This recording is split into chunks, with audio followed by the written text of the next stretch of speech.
Well, good morning, YouTube. Lovely day here up in the mountains. Kind of my missing 411 video. I keep getting these trolling comments on it. Oh, this guy's trying to, I don't know, make David look bad, polite us. And it's not about that video at all. It's about giving people really facts of what we don't really know, plausible answers to no real mysteries, if you like. David, in the video, I've seen the new 411 Hunted series. Great series that David highlights some very bizarre cases in that. People were missing shoes, but watched the video the other night on YouTube where the bikers actually found a missing person with no shoes on. So to me, when you're finding people with no shoes on, it tells me that psychologically there must be something psychological that happens within the brain when you're lost or in that kind of situation. Probably makes you want to ditch a lot of your clothing. There's one girl that got missing in the Grand Canyon, and the first thing she did was chuck her backpack off, and she walked around the Grand Canyon, and eventually this tribe had found her after they tracked her. She'd been missing for quite some time. She survived. To chuck your backpack off, it means that you're trying to make your body lighter. You think you can move faster and quicker, ditching your equipment that you need. I think she took her whole bag off and just kept her bottle of water, because obviously that's a consciousness of the brain telling her that in that situation she is going to need to drink and she is going to need to eat. We do that naturally. When we're hungry, we eat, and and we breathe naturally. We don't think about them type of things. So our brain, very complex machine. For the survivalist, in some ways it's good, in some other ways it's bad.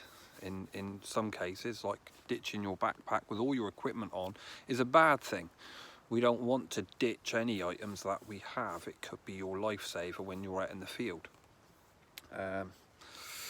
But no, the video wasn't about ditching David. David highlights facts of cases, and then he quite openly says in the podcast, he lets people decide that information. He highlights all types of things, from, granite boulders. People go missing around granite boulders. Granite boulders makes it really hard for search and rescue. They retain heat, so it makes thermal imaging cameras very hard to detect people around granite areas. And I'm not saying that's any course, but I'm giving you a fact. There are other things. Often search after people's gone missing.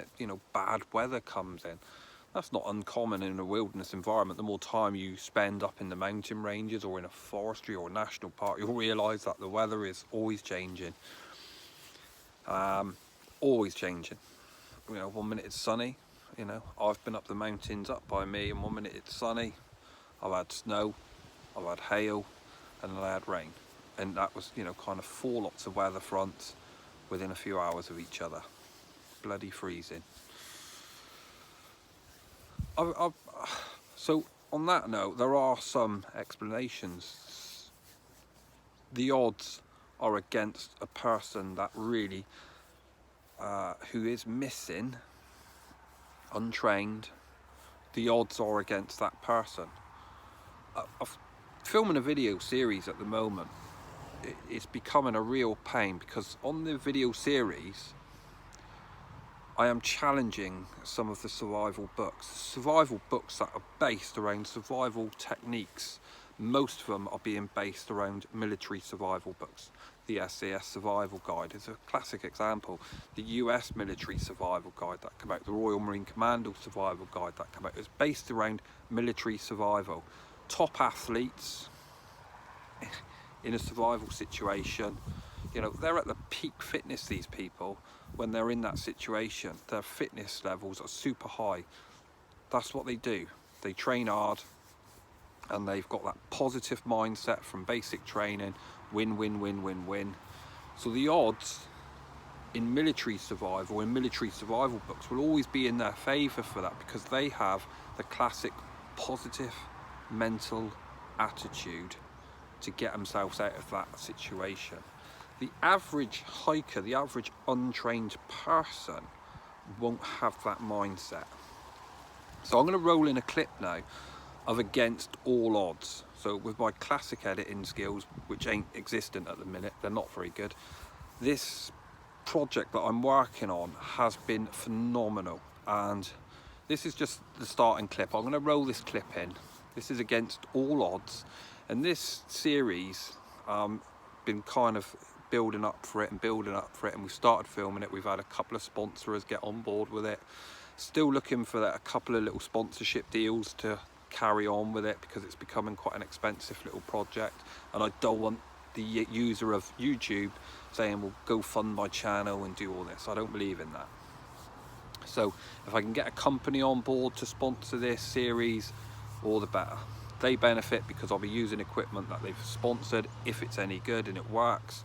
I think sometimes these survival companies and these bushcraft companies and these outdoor companies should stand by their products in a lot more ways than what they do. It's okay marketing a knife or marketing a tool, marketing a ferrocerium rod or a survival item, but does it actually work? And then Against All Odds, I challenge some of them things. Whether that's right or wrong, or whether that's should do, it's no anyone new to the channel, I review products all the time.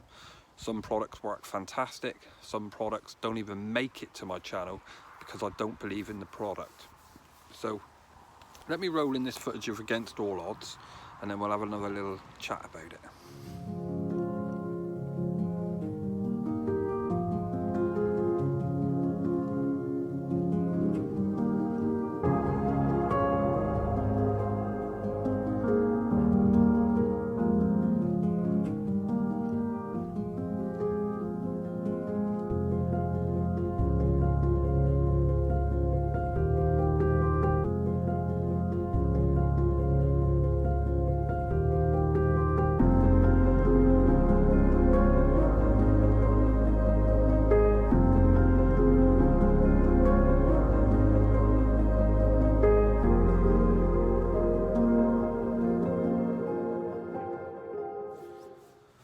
So that is Against All Odds. This is what's coming to the channel now. It's really been a nightmare to kind of film at the moment. I've had to put kind of time aside, weekends aside. I've had to read a lot of people that have survived in lost wilderness survival situations to give a base layer to people that potentially are missing and still missing. Now what you've got to say is, search and rescue teams around the world, whether they're in the US, Canada, they do a fantastic job, and they find so many missing people, and we often forget that during these missing 411 cases or missing cases of missing people in wilderness survival situations. These guys are very highly trained people with a lot of skill sets, and my hat will always go off to them people. They find a phenomenal amount of hikers that go missing, and you see it all the time on the news reported. 2 hikers brought off the mountain. I watched a clip the other day from a couple that went missing in Colorado. They were found alive. So you've got to watch, you know, you've got to look at the people that have survived to get into their mindset of how they were feeling and what they do. And there's a whole load of videos on YouTube of people that survived wilderness situations, and you know, you need to get in their mindset to understand why people also then might be going missing and not making it back or are disappearing. So how am I going to challenge the survival books, and what am I going to do with that? Well, some of the techniques we use: fire lighting, you know, the quickest way of making a fire, simple little products that we can carry in our backpack that pretty well much guarantees us getting a fire going if we've got the right brain training for it, if you like. A breakdown, an understanding of what we need to stay alive in a situation. How do we keep a cool head? What should our thought process be?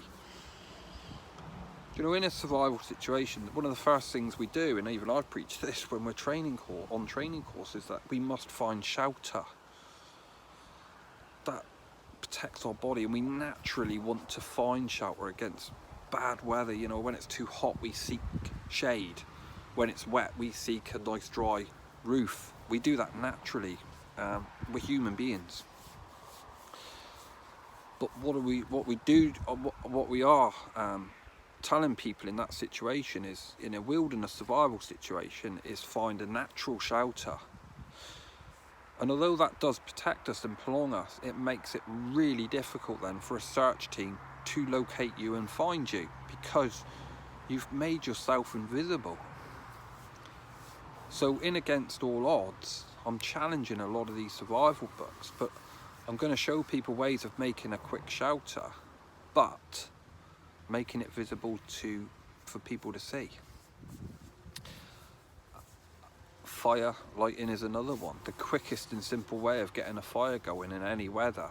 And I'm going to show you a really simple technique on Against All Odds video that 99.9% of the time will guarantee you a fire. Guarantee it. It's a simple product and anyone can buy it. There's going to be a lot of negatives on this video. There's going to be a lot of people that will question some of it. There'll be a lot of survival guides, professional survival guides, that are going to not like this video. I will tell you that from the off-cut now. But I challenge them, and I challenge the way that we educate people in survival techniques.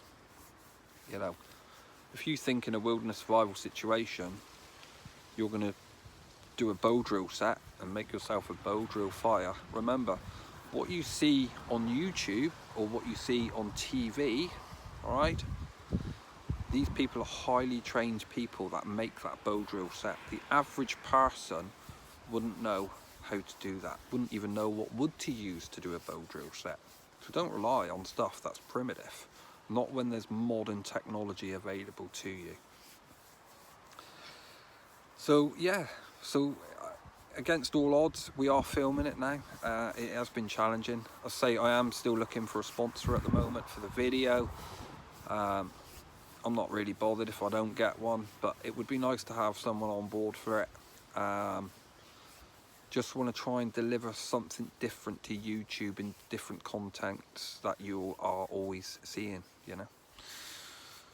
Wild camping videos, I'm going to do one of them, but of course there's so many wild camping videos. Against All Odds is a series that it's close to me, you know. I research a lot of cases, I look into a lot of cases, and I think sometimes to give somebody or a family who's lost someone in a wilderness survival situation and still missing today, to give them a plausible explanation, a realistic explanation, is something that I'd like to do. And something's driving me more and more into this project. Probably of no return. So that's it from me. That's my update really on the missing 411 kind of, or missing people in state parks. There's so many videos on YouTube now. It's every day you're seeing different channels pop up of these phenomenal. I like the Heavy Case Files. She does some great videos. There's quite a few, you know. And of course David, watch his videos, and there are some weird cases, but do we really do we know the answers to some of them cases? But what we can do is put the facts that are found and give a plausible answer. So I hope you enjoyed this video. I'll speak to you all on the next one.